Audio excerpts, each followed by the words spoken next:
Bem-vindos a mais um episódio do podcast Rasgando a Planilha, um podcast que tenta unir uma planilha de treinos a uma vida ou uma vida numa planilha de treinos. E hoje eu tô aqui com 3 mulheres incríveis. A Fran vocês já conhecem. Oiê.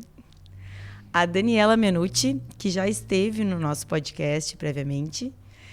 Ela é profissional de educação física, triatleta, treinadora aqui em Porto Alegre. E a Janaína Porto Alegre, que não mora em Porto Alegre, que eu achava que era de Porto Alegre, e ela me disse que ela era de Santa Catarina, que é nutricionista, trabalha com nutrição do esporte e atletas de alta performance, entre nós amadoras também. Gente, sejam bem-vindas, obrigada pelo aceite do nosso convite, e acho que hoje a gente vai ter um papo bem legal sobre o que gira em torno do treino. Né, Fran? Porque a gente sabe que não é só a planilha, né? Não é só a planilha. É muito mais profundo. Então, meninas, muito obrigada pelo tempo de vocês. Sejam bem-vindas. Acho que, assim, para a gente começar a discussão, né? Tem alguma diferença entre meninos e meninas, homens e mulheres treinando? Performance, qualidade de vida, né? A gente sabe que a gente tem um monte de coisa na cabeça que talvez os meninos eles não tenham tantas coisas ao mesmo tempo que nem a gente. Que a gente se preocupa com tantos outros detalhes, né? E a gente faz muitas coisas ao mesmo tempo, né? E vocês, como profissionais, assim, e como atletas, vocês enxergam essa diferença também? Se sim, quais são as principais diferenças? Bom, vou começar falando aqui, depois a Jana vai num bate-papo que a gente vai trocando, tá, Jana? Primeiro, acho que é bem importante, assim, a gente avaliar a questão fisiológica, né? Até a puberdade ali, os meninos e as meninas não vão ter tanta diferença, mas depois a parte hormonal começa a impactar bastante, né? Que é uma produção maior de estrogênio nas meninas e nos homens aí de testosterona, né? E esse aumento de testosterona, quando a gente vai falar em números, em dados também, ele pode chegar aí até 10 vezes mais. Lembrando que a testosterona aí é um hormônio muito importante, principalmente quando a gente pensa na questão da força aí entre as mulheres por causa do efeito anabólico, né? Então, isso tudo é muito importante. Outro ponto importante também é que diz respeito à questão de que os homens passam a ter aí, em função disso, né, um depósito de gordura maior no abdômen e as mulheres muitas vezes em outras partes do corpo, né? E aí a gente tem a questão do tecido adiposo, que também é uma influência bem significativa, que os homens vão ficar em torno de 13 a 16% e as mulheres em 22 a 26%. Quando a gente pensa em atletas, esses números são menores, mas eu estou falando em termos gerais, né? E a questão também relacionada à força, por exemplo, as mulheres elas têm uma média de 55% da força muscular dos homens nos membros superiores, e 71% dos membros inferiores. Então a gente sabe que isso também pode ter um impacto bem significativo quando a gente pensa aí na questão do treinamento.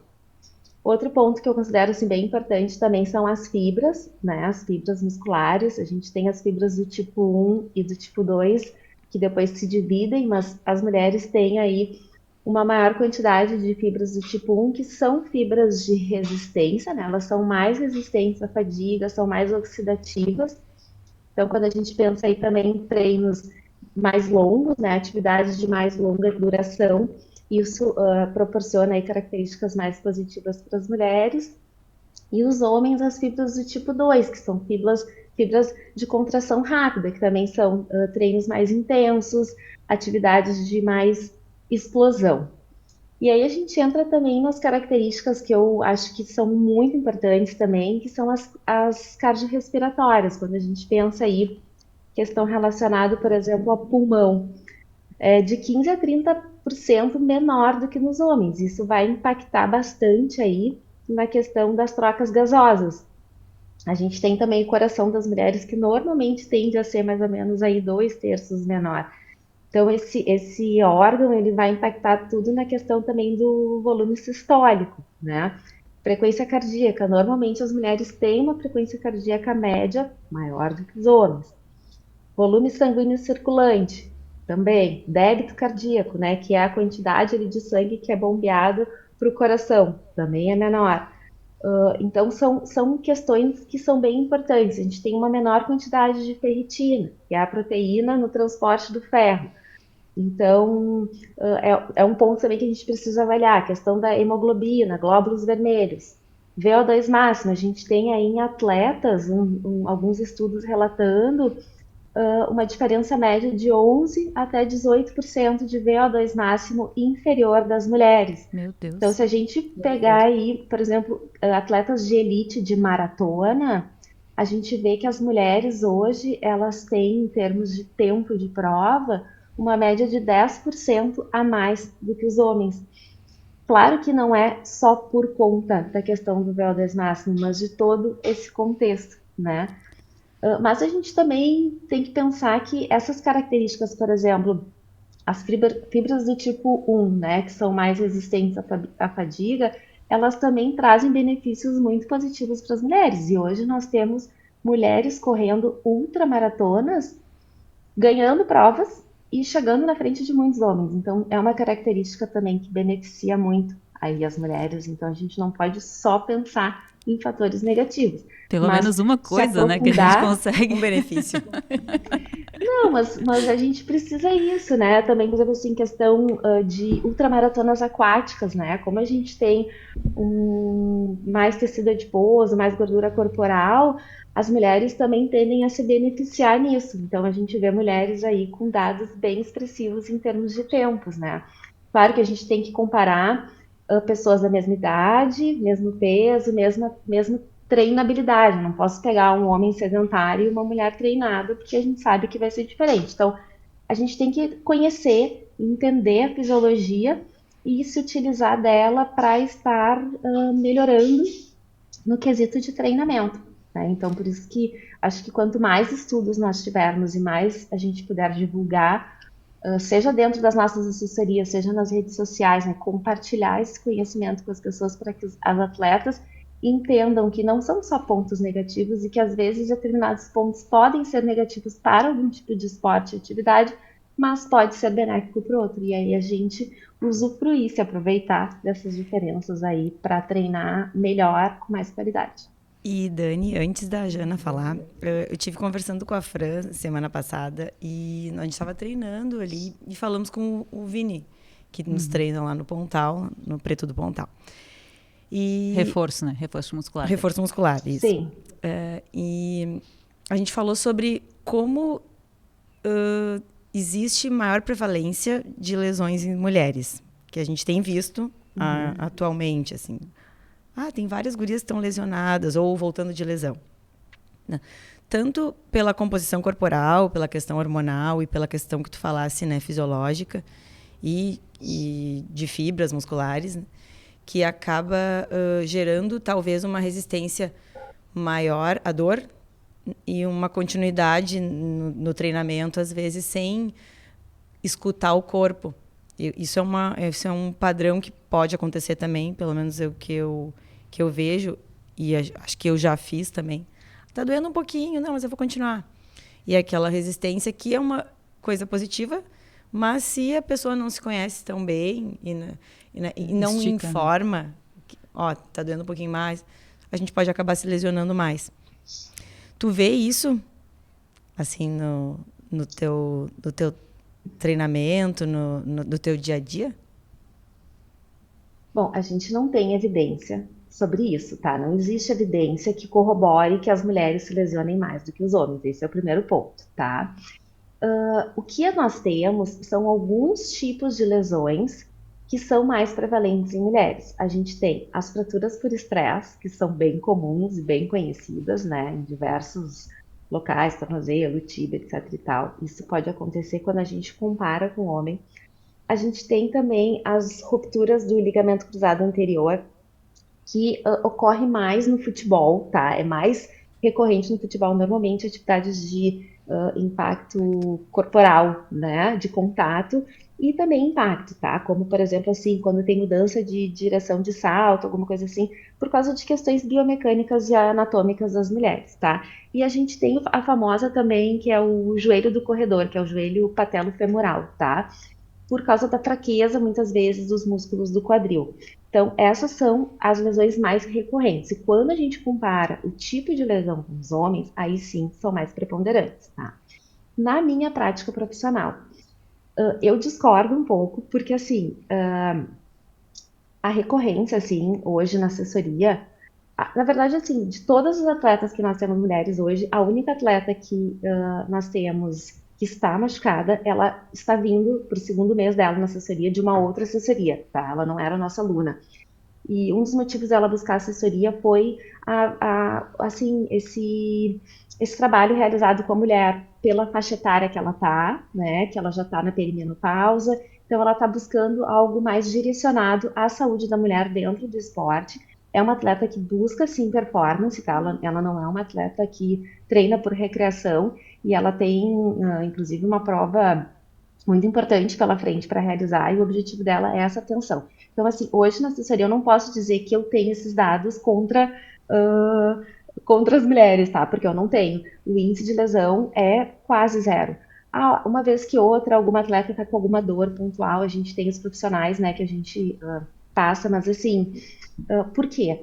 Acho que tem a ver muito com a parte do treinamento direcionado à mulher, as especificidades, não só no quesito fisiologia, mas também no quesito de que forma eu vou estruturar essa carga de treinamento para essa atleta. Ela é mãe? Quantas horas ela trabalha? Que tipo de profissão que ela tem? Ela consegue ter uma noite de sono adequada? Ela tem um gerenciamento de estresse? Que tipo de atividade profissional ela executa? Porque talvez uma mulher profissional de educação física, nutricionista como eu, não tenha o mesmo gerenciamento de estresse do que uma de juíza, uma promotora, uma médica, né? É outro tipo de demanda de trabalho. Então, assim, o gerenciamento de estresse é diferente, as horas de sono são diferentes, né? Então, todas essas demandas. E, obviamente, que aí vai entrar a parte nutricional também, porque é um combo, né? A gente precisa juntar todos esses quesitos.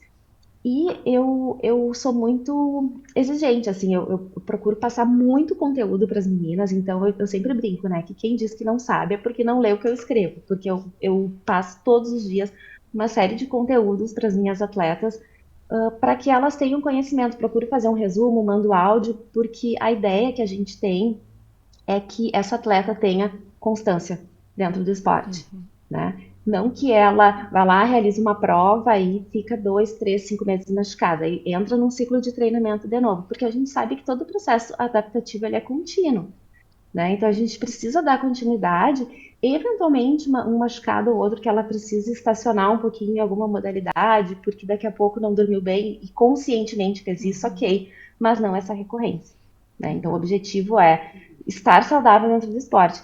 E a minha obrigação é fazer tirar o pé. Então, se eu constato que a atleta não está treinando com constância, não está dormindo muito bem, porque isso a gente tem hoje, né, ferramentas para fazer esses acompanhamentos, eu mesma vou lá e diminuo essa carga de treinamento. E mais a questão das fases do ciclo menstrual e também perimenopausa e menopausa, né? Então, é um combo que eu acho que está sendo bem executado, assim, dentro do trabalho. E a gente sabe, né, que dependendo da fase do ciclo, a performance ela vai mudar e tem mulheres que sentem mais, tem mulheres que sentem menos, né? Tem aquelas que não menstruam, né? E a gente, conversando com uma ginecologista, a gente entendeu que às vezes a gente acha, tô fazendo muito exercício, daí parei de menstruar, é normal. E ela disse que não, né? Que às vezes tu não tá alimentando o teu corpo de uma forma correta, suprindo todos os nutrientes que ele precisa para que ele consiga se recuperar e viver em harmonia, né? E tem energia para as funções básicas. Exato. Né?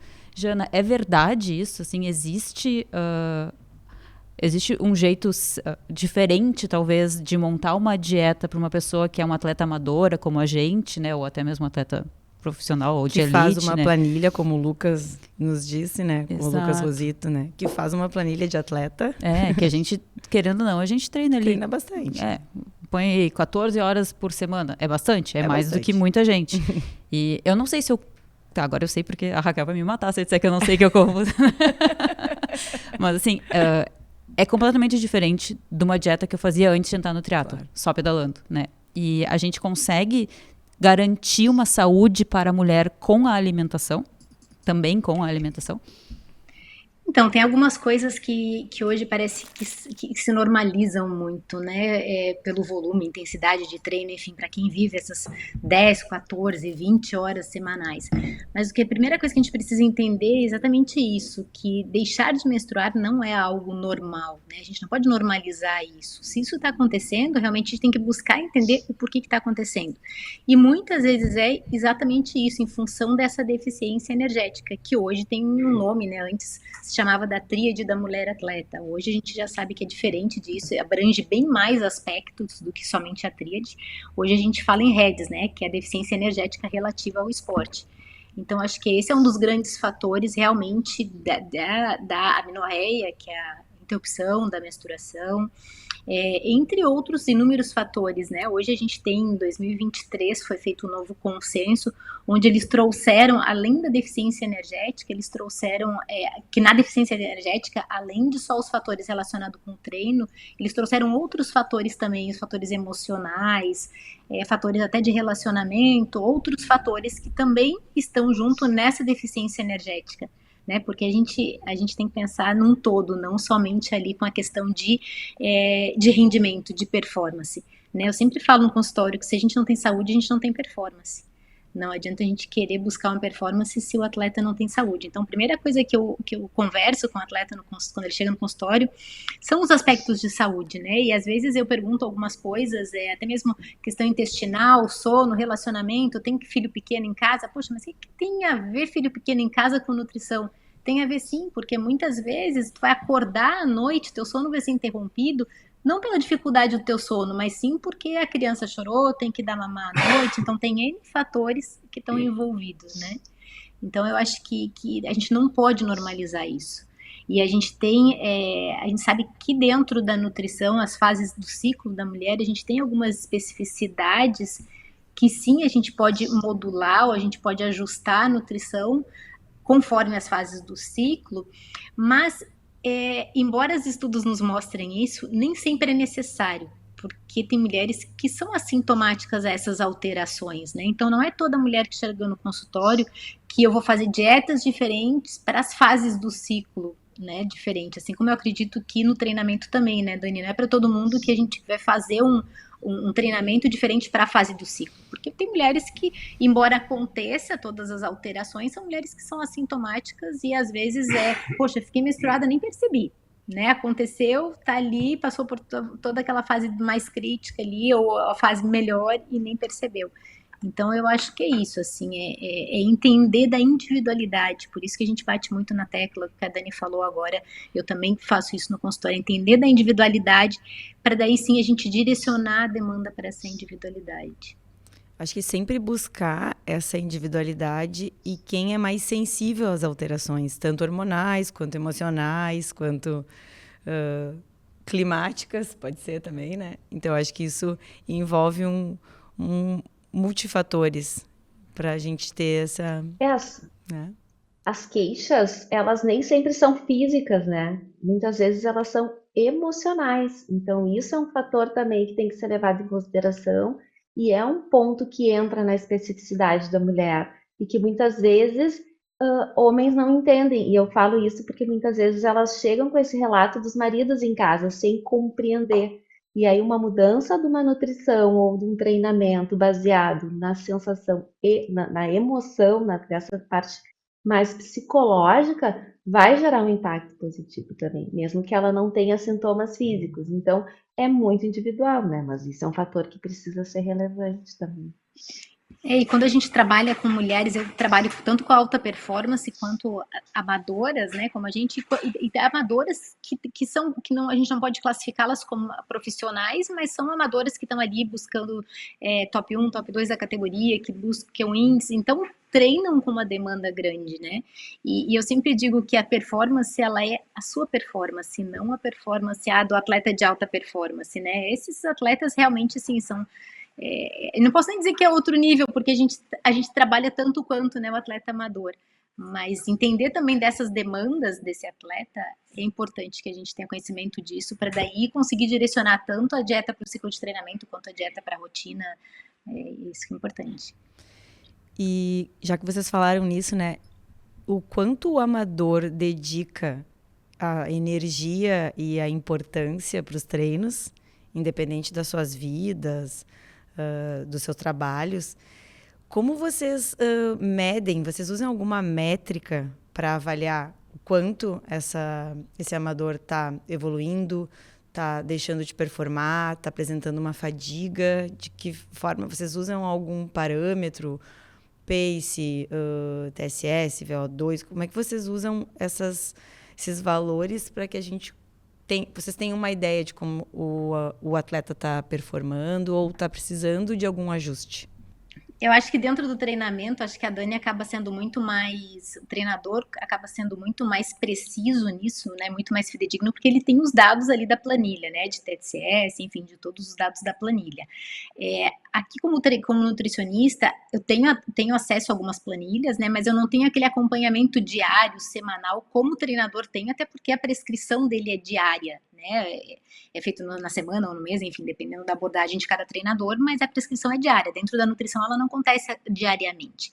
Então, eu tenho alguns parâmetros que é importante que eu saiba, exatamente como está sendo a evolução, como é que está principalmente as características de peso, né? Aquele atleta está buscando perder peso ou não está buscando perder peso, e aconteceu essa perda de peso, e principalmente quando a gente fala de mulheres, né? Então, como é que está alinhado essa nutrição à demanda de treinamento, as percepções de fadiga, percepções de rendimento no treino, até mesmo o sono, daí a gente entra em todo esse, né, todas essas situações que nos direcionam se está sendo, o aporte energético está sendo suficiente para não entrar em heads. Então a gente cuida de sono, de humor, de entrega nos treinos, até mesmo da questão do ciclo menstrual, como a gente falou. Então tem vários fatores que a gente vai por percepção e alguns dados que o atleta nos traz, né? Diferente do treinador, que tem esse dado muito mais fiel. Com atletas profissionais eu consigo trabalhar junto com o treinador, consigo trabalhar mais fidedigno, né? Mas os atletas amadores, em grande parte,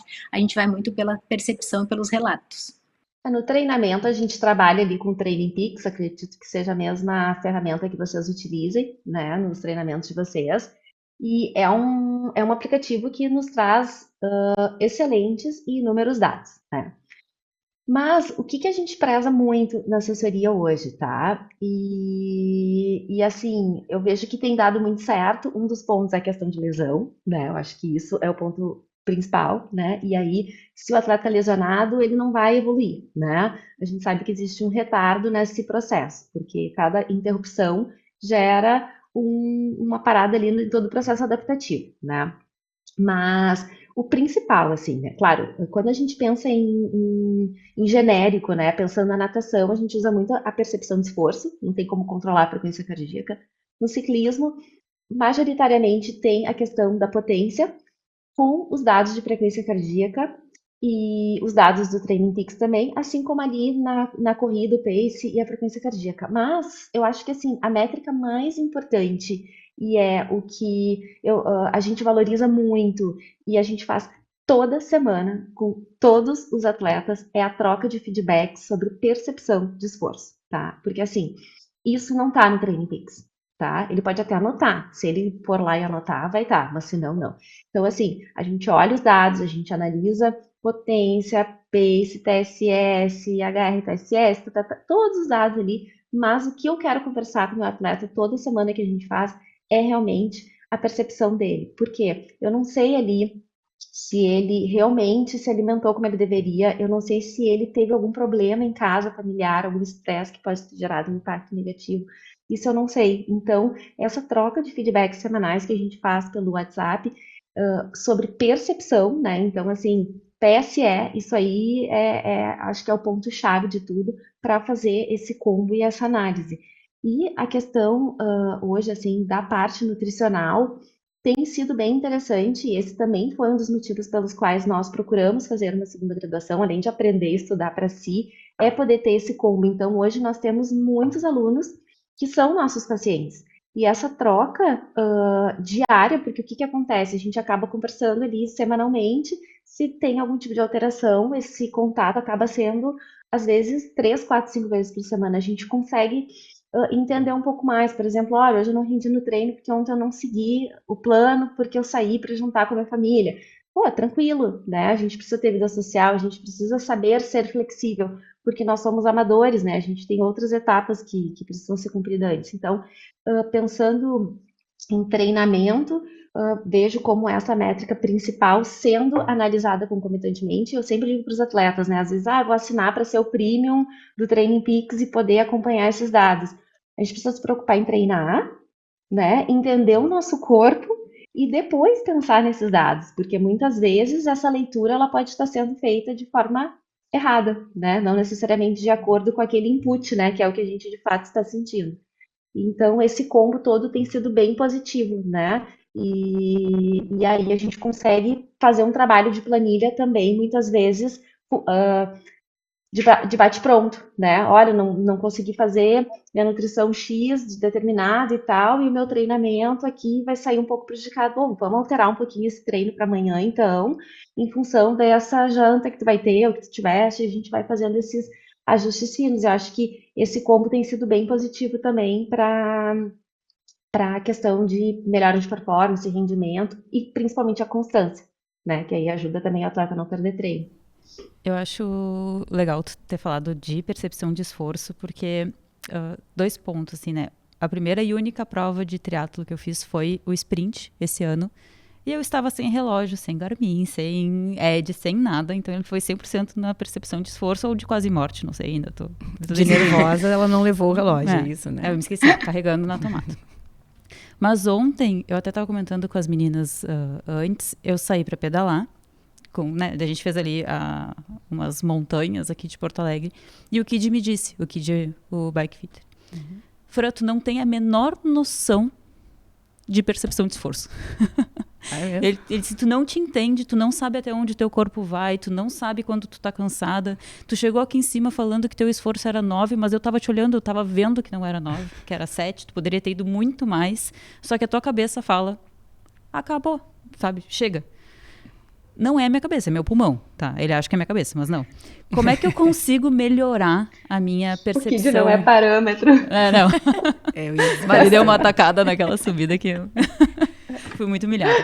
Mas como é que assim eu posso começar a me entender? Porque eu vejo que eu tô me sentindo bem, mas se eu olhar o relógio e estiver marcando 191, porque ontem bateu 191 o meu batimento. Isso pra mim é 8, 9, tá? De esforço. Como é que eu consigo entender, beleza, tá 191, mas eu tô conversando, eu tô bem, eu não tô morrendo, eu consigo ir um pouquinho mais, né? Mas eu tenho ali a minha crença limitante que diz, não, tu vai falecer a partir de agora. Né? Como é que eu melhoro isso? O que eu começo a treinar em mim para começar a me entender um pouco melhor? E daí talvez melhorar minha performance. Mas só fazendo um parênteses, né? E a percepção do esforço, embora sendo muito subjetiva, eu acho que ela também é variável. Semanalmente, né? Quando a gente vê um treino de pista, vou dar um exemplo. Treino de pista 3 semanas atrás. Eu notei que eu não conseguia correr do jeito que eu tinha corrido na semana anterior e o meu Garmin dizia improdutiva, né? Ai, dá uma raiva aquelas quando ele fala frases que do Garmin. Já desanimou. Desanima. Não tinha mudado nada além de volume de trabalho, a alimentação se mantinha igual, mas naquele dia eu me sentia extremamente exausta, fazendo uma coisa que eu estou acostumada. Então, acho que essa percepção, além de ser subjetiva, ela é variável e eu acho que ao longo dos anos tu vai te entendendo. Eu conheço a minha percepção do esforço direitinho, bem direitinha na corrida, pelo menos. Na natação eu estou sempre esforçada e sempre é a mesma coisa. Mas na corrida eu já me entendo e quando eu me sinto extremamente cansada, é que daí eu digo, olha, não vai dar. E é aquele ponto ali que eu respeito. Então, mas sabe o que é interessante? Né? Sabe o que é interessante, assim, quando a gente está falando aqui muito da questão da saúde, né? A gente saudável, treinando dentro de uma percepção de esforço, dentro de marcadores que a gente tem. Agora, quando a gente fala de N patologias, né? Eu trabalho com atletas de endurance e posso dizer que 99% dos meus pacientes são de endurance há 12 anos. Então, assim, tem N patologias que mudam a percepção de esforço. Então, se o treinador ou o nutricionista vai ficar muito apegado a dados, a números, tu não tá vendo que aquele paciente pode ter ali uma síndrome do intestino irritável, pode ser um diabético, pode ter uma doença de Crohn, uma doença autoimune. Essa semana tem uma doença Desabsortiva, autoimune né, Jana? que eu Não tá nunca absorvendo. atendi exatamente, que eu nunca nem sabia o que essa doença é autoimune. Eu trabalho muito com médicos também, então a gente vem entendendo das características de cada atleta, e aí e ficar tão apegado a números, a dados que um aplicativo traz é muito raso, né, quando a gente fala de saúde. Então, as percepções de esforço eu acho que é o que comanda sempre em todos os aspectos, né? Respondendo no quesito técnico, assim, de treinamento, né? Eu acho que a palavra-chave disso é treinabilidade, tá? Quanto mais treinado a gente vai ficando, mais conhecedor do nosso corpo a gente vai ficando, tá? Mas, assim, tu me perguntar o que eu posso fazer?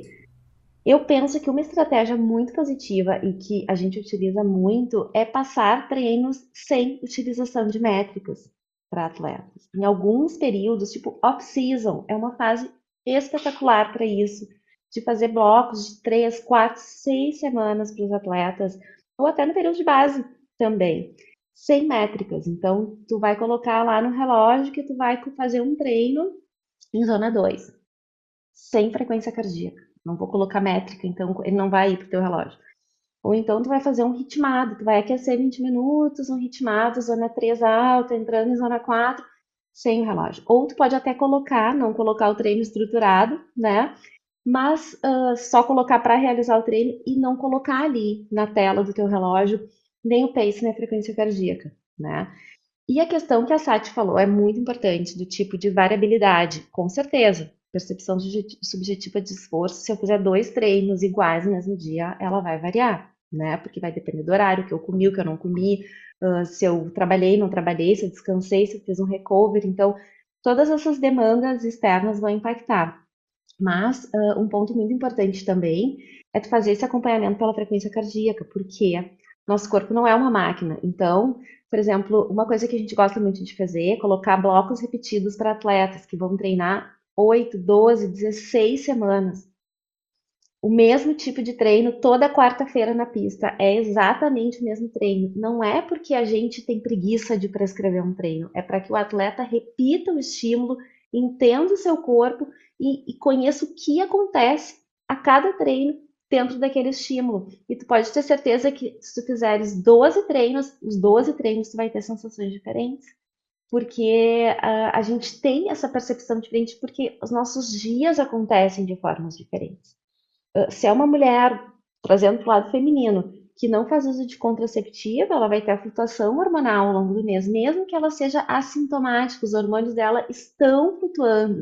De certa forma, vai ter uma queda, mesmo que inexpressiva, de rendimento, quando o estrogênio estiver mais baixo, ou quando ela tiver um pico de progesterona, um pico de relaxina, ela pode ter uma sensação de frouxidão ligamentar, alguma coisa assim. Então, mesmo que ela seja sintomática, isso está acontecendo no corpo dela, né? Os homens, a mesma coisa, dormiu mal, bebe uma taça de vinho numa terça-noite e na outra terça tu não bebe e vai fazer teu treino de pista. Homens, mulheres, a gente vai ter uma variação na frequência cardíaca, né? Na variabilidade da frequência cardíaca, a gente vai ter uma sensação diferente. Então, a questão também de muitas vezes utilizar a frequência cardíaca como um parâmetro principal e não o pace, e deixando ele como uma análise concomitante junto com a percepção subjetiva de esforço, é uma forma também da gente conseguir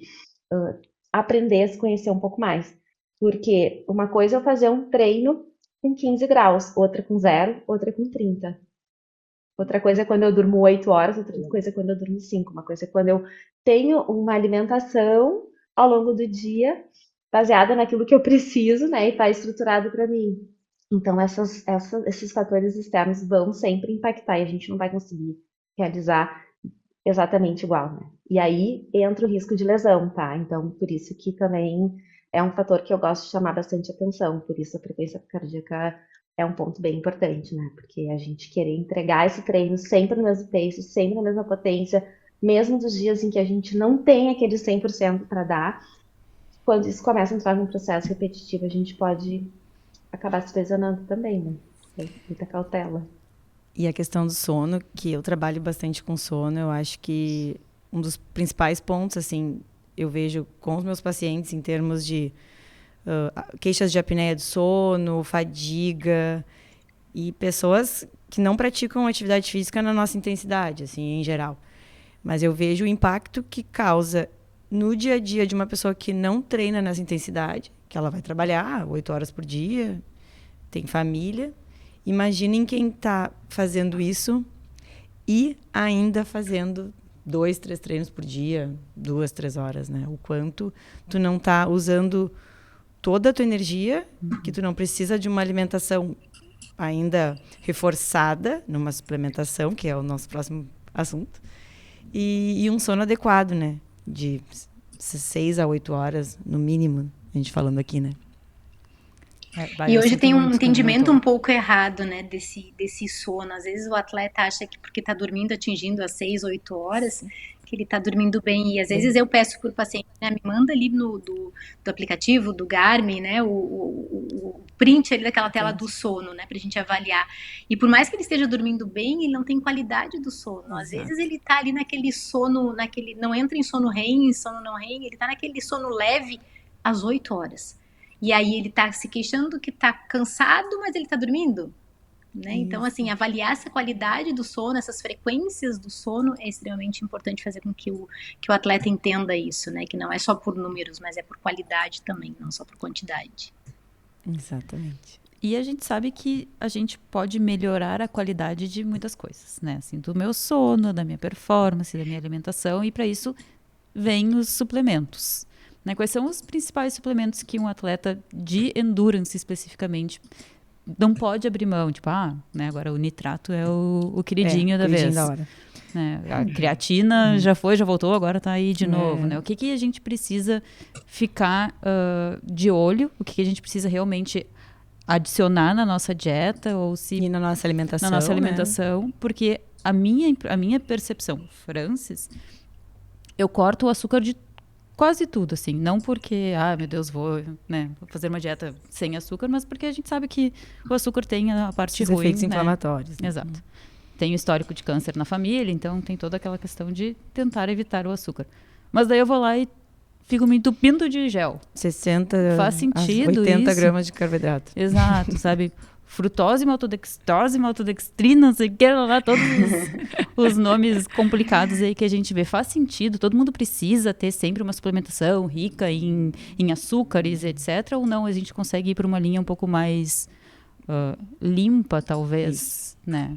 A gente sabe, a Dani falou que o KID não é parâmetro, e o KID trouxe isso ontem muito forte, né? Ele estava pedalando, medindo a glicemia, e estava com 56 de glicemia em cima de uma bicicleta. Eu estaria embaixo de um carro, eu acho, desmaiada, né? Com uma glicemia de 56. O quanto ele tolera, né?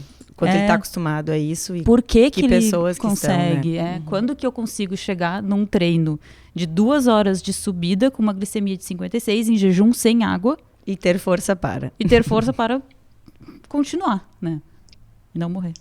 Então, aí a gente entra em metabolismos, né? Diferente. Ele tem um metabolismo aí da via energética da gordura muito bem estimulado, que deve vir ao longo da vida com estímulo para isso, com sinalizações metabólicas para isso. Então, certamente aquele atleta que está muito acostumado só com carboidrato, dificilmente ele vai conseguir ter resposta dessa forma, né? Então, são coisas diferentes.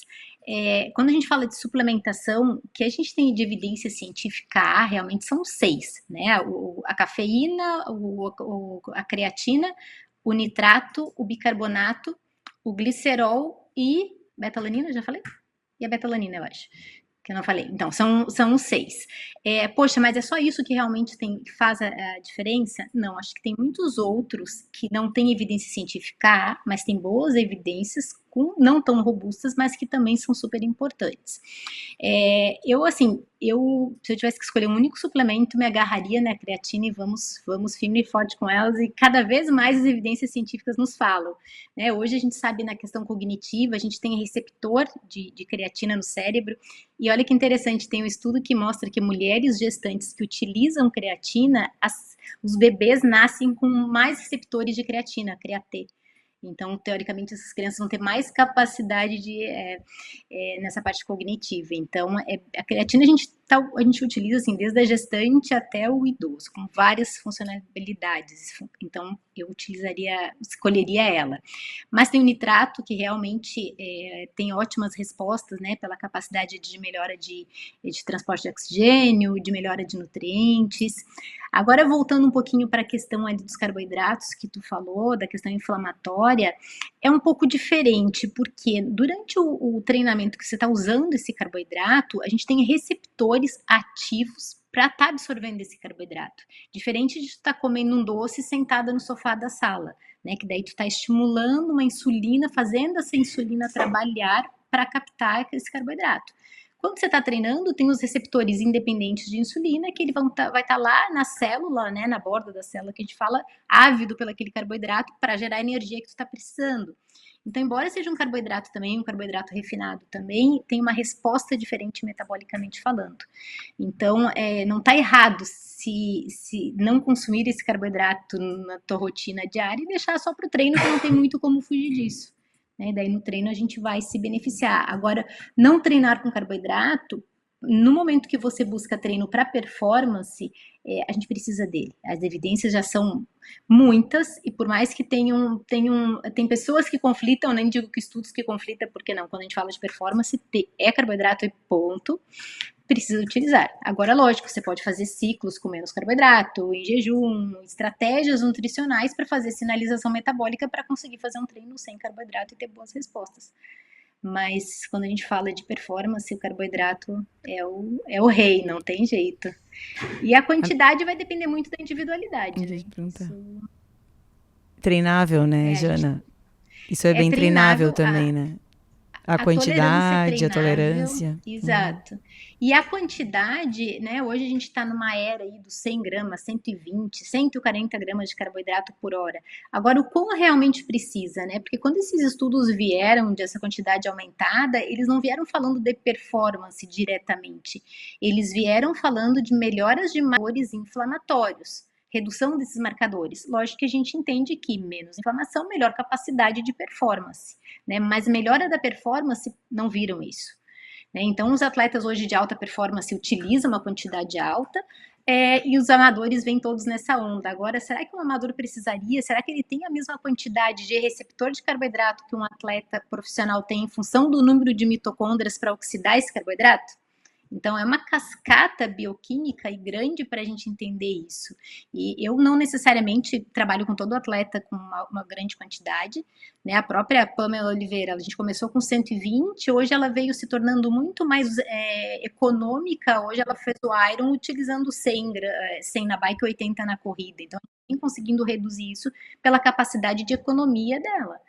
Então, eu sempre falo para o atleta, não necessariamente precisa comer esse monte de carboidrato 100, 120 por hora, né? Isso talvez não te traduza em performance, às vezes até mais em uma intolerância e talvez não consiga mais consumir o carboidrato.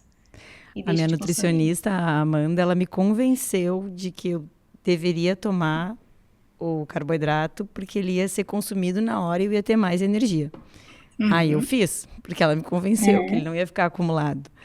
Exatamente. Mas teve uma prova que eu fiz, um 70.3, que eu acho que eu tomei tanto carboidrato naquela bicicleta que eu saí pra correr assim, ó, enjoada, pesada. E eu pensei, vou ter que ajustar isso aqui.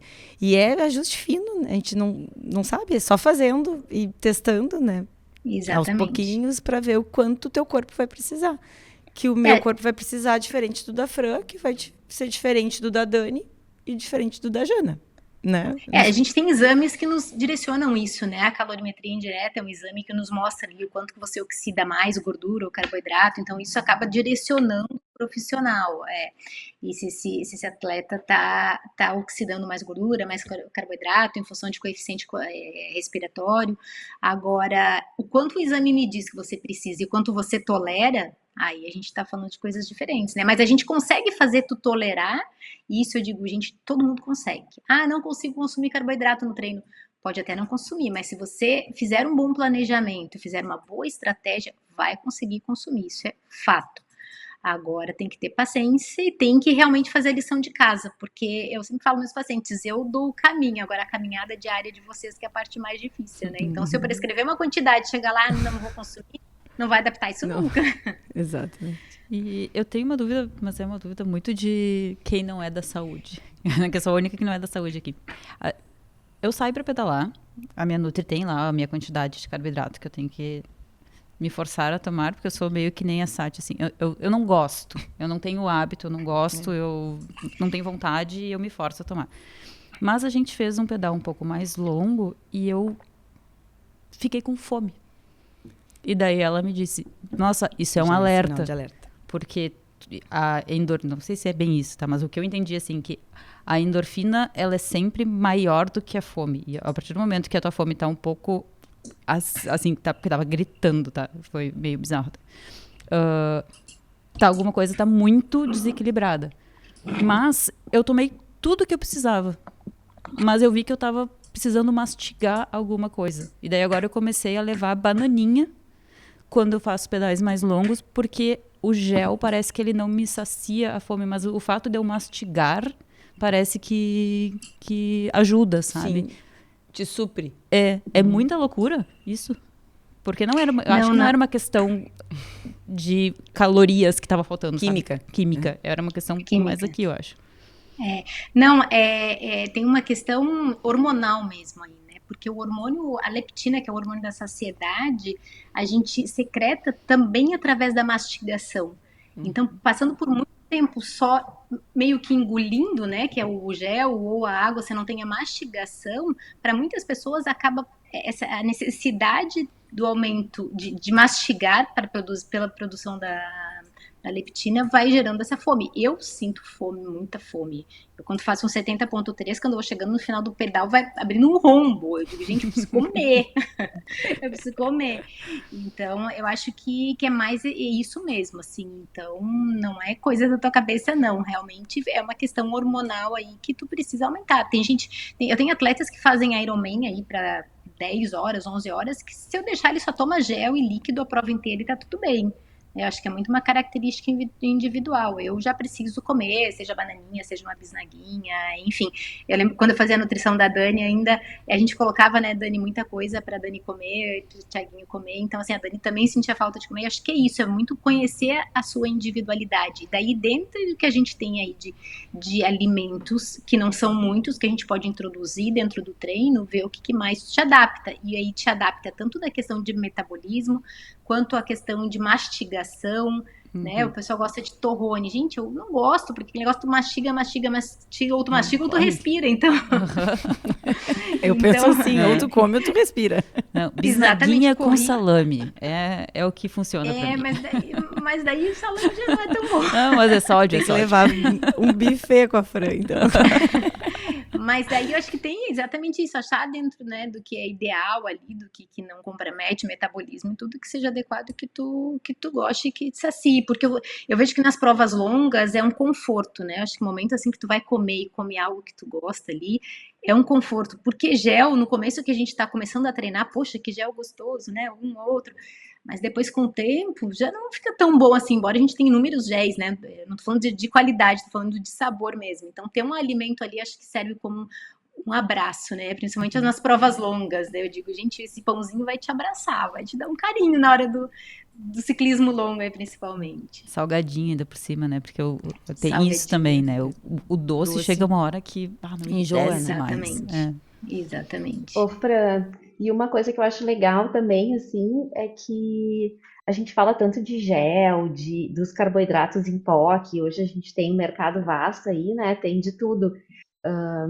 Mas uma coisa que eu acho legal também é tu te oportunizar comer outras coisas também mais palatáveis, né? A gente tem as bananinhas, as goiabinhas, existem as gominhas, daqui a pouco tu levar um pãozinho com alguma coisa. Então, assim, dá para fazer isso também, porque imagina, num ciclo de treinamento, até tu chegar lá no específico, tu vai ter um período bem longo até essa chegada para de fato começar a fazer, a treinar aquilo que tu vais utilizar durante a prova, que também pode ser utilizado, né?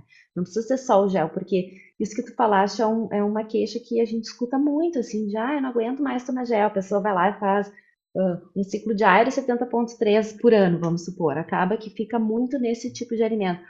E até assim, ó, eu particularmente, eu não uso gel. Hoje eu já sou bem adaptada e eu sei o que eu gosto, né? Hoje eu troquei o gel que eu usava por um outro gel que entrou aí no mercado, mas obviamente que eu testei, então eu uso um treino antes da prova, exatamente o que eu vou fazer utilizar, porque eu já estou treinada para aquilo, daquele tipo de prova. Se mudar a prova, obviamente que eu vou testar mais, mas nos treinos eu utilizo a bananinha, a goiabinha, o mandolate, o que for, assim, mas esse outro tipo de comida, para não ficar com aquele enjoo realmente do gel, né? E aí não, aí eu deixo ele mais assim para corrida, ou levar um carboidrato líquido, né, para poder fazer esse aporte. Mas também é uma estratégia para tu utilizar para ir revezando, né? E não todo treino precisar tomar gel, porque não é a coisa mais gostosa do mundo, né? Ele é prático, né? Tem tudo que a gente precisa pensando numa prova ali, mas para questão de treinos, principalmente agora no ciclismo também é muito mais fácil de tu comer algo sólido do que na corrida. Então, né, fazer a prova que tu vais fazer, daqui a pouco conversar com a tua Nutri para avaliar também uma estratégia assim um pouco diferente, né, nesse quesito, testar, né? Não custa testar, mas Claro. trazendo a prática para dentro da realidade, assim, né? Mas nessa testagem. Eu E já tô prova de contando ciclismo quantos normalmente bolsos vai tem melhor, aqui. assim. A Gerson tem Tem muito bolso. O Bretelli tem bolso tem que ser uns também. 5, 6. Sempre tem O que bom da lembrar, né, prova de meninas, que ciclismo é que tu vai de camiseta, né? É. Camiseta de ciclismo, aí cabe mais coisa, né? Sabe tudo. sempre tem que lembrar que o gel, ele tá de uma forma disponível, biodisponível, que a gente chama, muito mais biodisponível do que um alimento, né? O pessoal gosta de utilizar muito rapadura de amendoim com bastante açúcar. Super positivo, tem o açúcar ali, mas a gente tem um pouco de gordura que tá junto, que vai interferir um pouco nessa capacidade de metabolismo diferente do gel, que já tá ali muito mais biodisponível. Então, assim, eu gosto sempre de intercalar também o gel com alguns alimentos, para que a gente tenha esse carboidrato já biodisponível chegando mais rápido dentro da célula. E às vezes tem até mesmo alguma fibra, né? Bota alguma fibra junto, ou o salaminho, como você falou. Então, tudo isso retarda um pouco essa absorção. Eu Perfeito. tentei paçoquinha. Que a gente olha aí as pessoas fazendo e vai vendo, né, se funciona, se não funciona. Cara, eu não Adoro. consigo com paçoquinha. Não consigo. Parece que... Mas aqui tem a gordura, né? Se tu parece que pega a fica bananinha, a goiabinha, viscoso. ela não tem a gordura. Então é Exato. isso que Gordura do amendoim. diferencia, né, o tipo de carboidrato sólido que tu vais utilizar. Por isso, essa análise, né, que aí é totalmente diferente, uma paçoca de uma goiabinha, por exemplo. Eu acho que eu tenho bastante dificuldade de comer alguma coisa durante o treino, assim. Pra mim, não funciona. Então, o que mais me ajuda é a refeição pré, assim, pensando em prova ou um pedal mais longo. Uma refeição com bastante arroz, massa, sem queijo, sem nada. Eu me sinto alimentada. No outro dia, um sanduíche sem queijo, sem nada. Mas, pra mim, não funciona, assim, comer durante uma corrida ou durante a bike. Então, é o gel, me adaptar ao gel e ao nitrato, e é o que vai funcionar. Porque é bem diferente, né? Não posso nem enxergar a bananinha. E depois da prova, eu não consigo nem pensar em comer. Eu só vou ter fome muito tempo depois, porque eu me adaptei muito tempo a correr em jejum e continuar em jejum até começar a usar os géis. Uma coisa muito recente para mim. Então, na maratona, por exemplo, para usar um gel foi uma lenda, assim, né? Tá, tem que tomar agora, tem que tomar. Então, para ver como tem as individualidades, né? Difícil, mas a gente se adapta para fazer uma prova e não ficar Na corrida é difícil de sofrendo, comer. né? Mas difícil, né? Na corrida é difícil. Tanto que, assim, falando na prova longa, como as provas de triatlon longa, normalmente eu coloco, tiver que comer na bike e depois na corrida, a não ser que seja uma corrida líquido e gel na corrida, a não ser que seja uma corrida mais com trail junto, então é uma corrida que tem uma intensidade muito menor, às vezes o atleta tem que acabar caminhando em alguns percursos, ali consegue comer realmente alguma coisa, mas se é uma maratona, né, só em asfalto, dificilmente o atleta vai conseguir comer ali, e é só gel e líquido, não tem como. Então... O gel já não vai com aquele glamour, né? Quem dirá um Exatamente. Sólido, então tem que analisar muito esse tipo de corrida, né? Acho que as provas que a Dani faz de ultra, endurance, acho que de ultra e mesmo ali né, as provas mais longas ali, mas que tem um terreno mais acidentado, então muitas vezes ali cabe comer alguma coisa na corrida, né? Daí depende muito da individualidade. Mas eu não como na corrida. Nunca. Na corrida eu não como nada. Eu acho que é mais difícil, né? Eu tenho que caminhar. Exatamente. Mas daí, a corrida, quando tem caminhada junto. É uma dica, assim, né? Líquido. Então eu levo carbo, mesmo nessas provas, assim, mais longas, eu priorizo muito o gel e o carbo líquido, né? Misturo ali a marca que eu gosto, as marcas que eu gosto de utilizar, porque já é um momento da prova, por mais que seja mais lento do que se fosse fazer uma corrida pura, querendo ou não, tu já tá com muito tempo de prova, né? Então tu já teve uma quantidade X de alimentos e isso a gente vai melhorando, né? Porque a cada prova, a cada ano, a gente vai testando um pouquinho mais, um pouquinho menos, alguma coisa diferente e vai se adaptando melhor. E a condição climática também impacta bastante, né? Eu sou bastante do frio, então quanto menos quente está a prova, maior minha tolerância. Então isso tudo é a individualidade do atleta, por isso que é muito importante fazer testagens nos treinos, para quem já não está muito acostumado, né? Para que possa chegar na prova com a melhor estratégia possível e mesmo assim tem risco de dar errado, né? Porque o nosso corpo pode ter reações diversas, né? Muitas coisas podem acontecer. Então, não necessariamente vai dar errado e não necessariamente vai dar tudo certo. Mas chegar na melhor... eu costumo dizer que mesmo fazendo tudo certo ainda pode dar errado, né? Isso. Exatamente. E, gurias, assim... para os nossos ouvintes, assim, o que vocês julgam essencial para quem está fazendo triatlo, treinando ciclos para uma prova de ciclismo, uma prova de triatlo, só fazendo triatlo sem fazer prova, principalmente nós mulheres, assim, ou que estão iniciando, o que é essencial? Uma avaliação nutricional, médico do esporte, ginecologista, endócrino. O que seria, assim, o top 10 para essas pessoas fazerem e estarem bem assessoradas, né, Fran? Eu começaria uma assessoria, né? Eu ia falar isso. Além da planilha. Uma assessoria. Uma assessoria, exato. Quando o paciente chega em mim sem assessoria, eu digo, olha, você pulou uma casinha mas tem, né? Primeiro, muito. Bastante. Eu atendo muito atleta. Não, tem gente que vai pro Iron, desculpa, a gente vai pro Iron sem treinar, porque é um sonho. Exato. Né? Pra quê? Pra realização pessoal. Pega a planilha do amiguinho, Por né? quê, né? O que alguém tá fazendo. Exato. Então, eu acho que a primeira coisa é isso. Começar pela uma equipe, pelo um treinador, né? Não a equipe, mas pelo um treinador, enfim. Depois eu acho que é a nutrição, porque ambos andam muito casados, principalmente se a gente fala em provas um pouco mais longas, né? Ou nas provas curtas para quem está começando as modalidades. Porque isso, gente, a gente não fala aí só de saber o que eu vou comer antes, durante ou depois. Isso eu acho que é o de praxe, né? Mas eu acho que é muito além disso. Então, você tendo uma alimentação muito alinhada com o ciclo de treinamento, isso evita lesão, isso evita queda de imunidade, isso te dá muito mais saúde e consistência nos treinos, numa planilha de treino, do que qualquer outra coisa. Né? Então, e depois sim, daí partiria, né? Vamos um médico do esporte, se for necessário. É claro que os exames têm que estar tudo em dia, e daí pode ser feito com nutricionista, pode com ginecologista, mas eu acho que quando a gente fala de treinamentos, acho que essas duas ferramentas, esses dois profissionais, o treinador em primeiro lugar e o nutricionista, tem que andar muito junto para quem principalmente quer ter longevidade no esporte, né? Porque a gente vê muito aventureiro que acaba fazendo inscrição num Ironman, numa maratona, e faz de qualquer jeito e depois nunca mais quer ver nada. Depois nunca mais quer falar sobre. Decepcionou. E daí o problema são as provas longas. Não é prova longa, é porque você fez tudo errado. Eu vejo muito assim, hoje em dia não, na verdade sempre, assim, cardiologista é um médico essencial, na minha opinião, né? Antes mesmo do médico do esporte, eu acho que o cardiologista tem essa visão importantíssima, principalmente para os esportes de endurance, né? Então, hoje, e é um profissional que a gente consegue atender pelo plano de saúde, mesmo que ele não seja do esporte, ele está capacitado e habilitado para fazer essa análise, né? Muito importante. Ginecologista para as mulheres, tá? Principalmente quando a gente está ali 35, 40 anos mais, tá? Porque eu trabalho bastante com mulheres e recebo muitas queixas de várias coisas, né? E relacionadas à parte ginecológica e muitas vezes hormonal.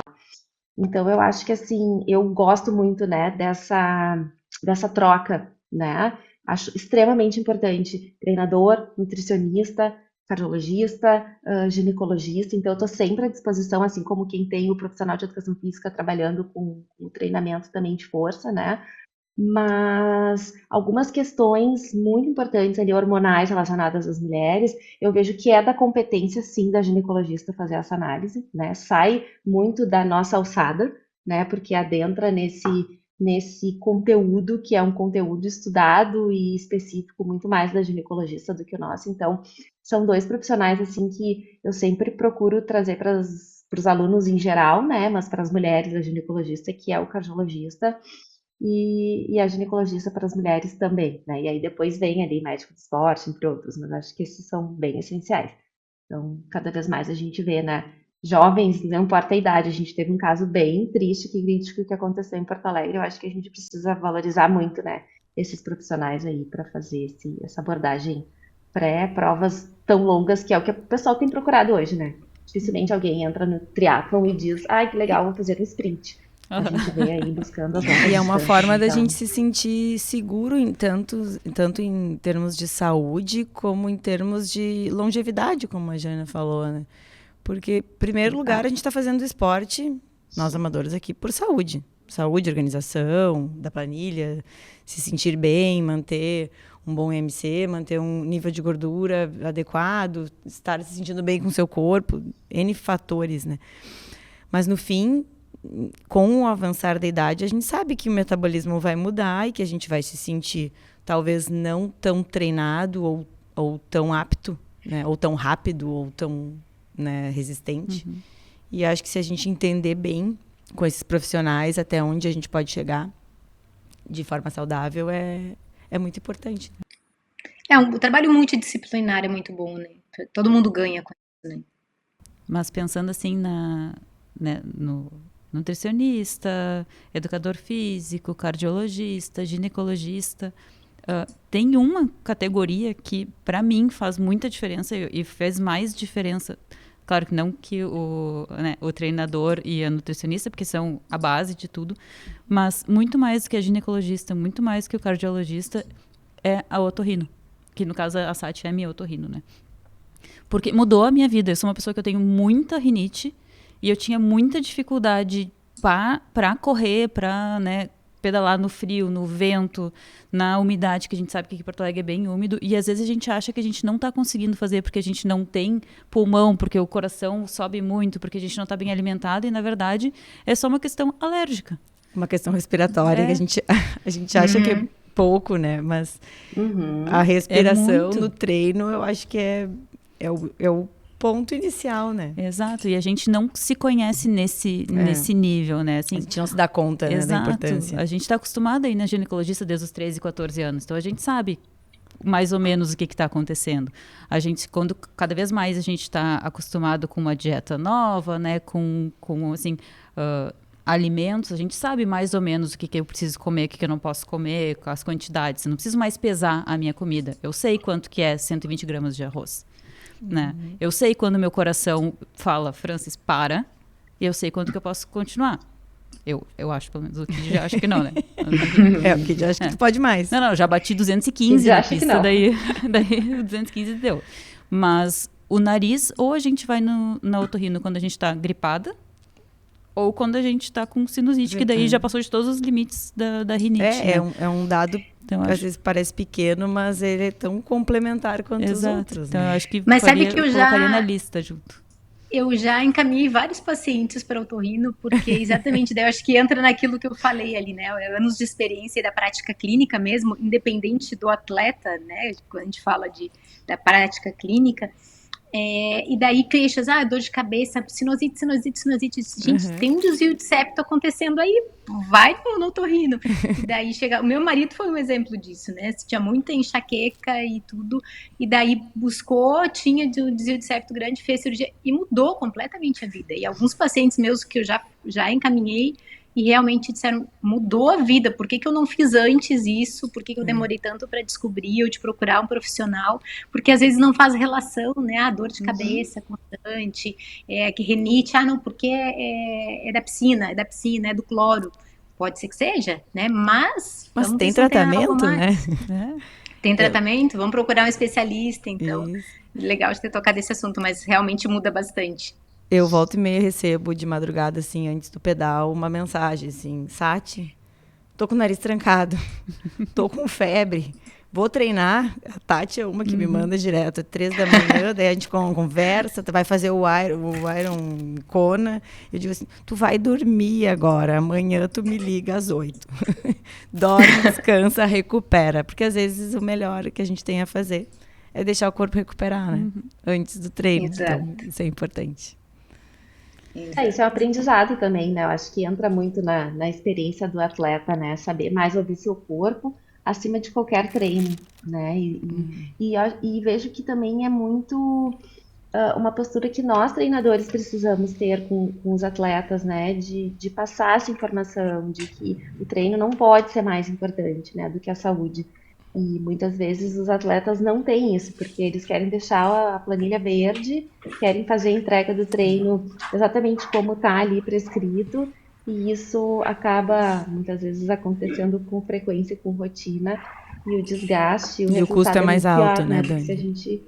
Porque se a gente ficar ali 1, 2 dias sem treinar, ou treinar em baixa intensidade só para mexer o corpo, né? Então é um aprendizado também muito do atleta, acho que precisa ficar bem explícito, né, por parte dos treinadores também, essa posição. Eu acho que a gente teria assunto para 2 semanas. A gente vai ter que fazer mais uma edição. Vai ter que ter a parte 2. Mas, meninas, muito obrigada pelo tempo de vocês. Eu acho que foi muito enriquecedor, né? Eu sempre falo para a Sati que todos os nossos episódios eu aprendo uma coisa nova, né? E seja uma palavra nova, seja um assunto novo, eu acho que a gente sai com muitas coisas novas. Então, muito obrigada. Para mim foi muito importante. Foi muito bom. Gostei também, gurias. Foi ótimo. Já estava há horas querendo chamar vocês, né? Vamos chamar as gurias. Obrigada. Legal, meninas. Foi um prazer. Obrigada, super agradeço também por estar aqui com vocês. É sempre bom a gente falar do que a gente gosta e do que a gente faz dia a dia, né? Como atleta, como profissional, enfim, a gente vive isso, né? Dia a dia. Obrigada mesmo. Já estou motivada para seguir a minha dieta, dormir bem. Isso aí. E é isso. Se vocês gostaram, curtam, compartilhem, comentem e a gente se vê no próximo episódio. Muito obrigada. Tchau, tchau.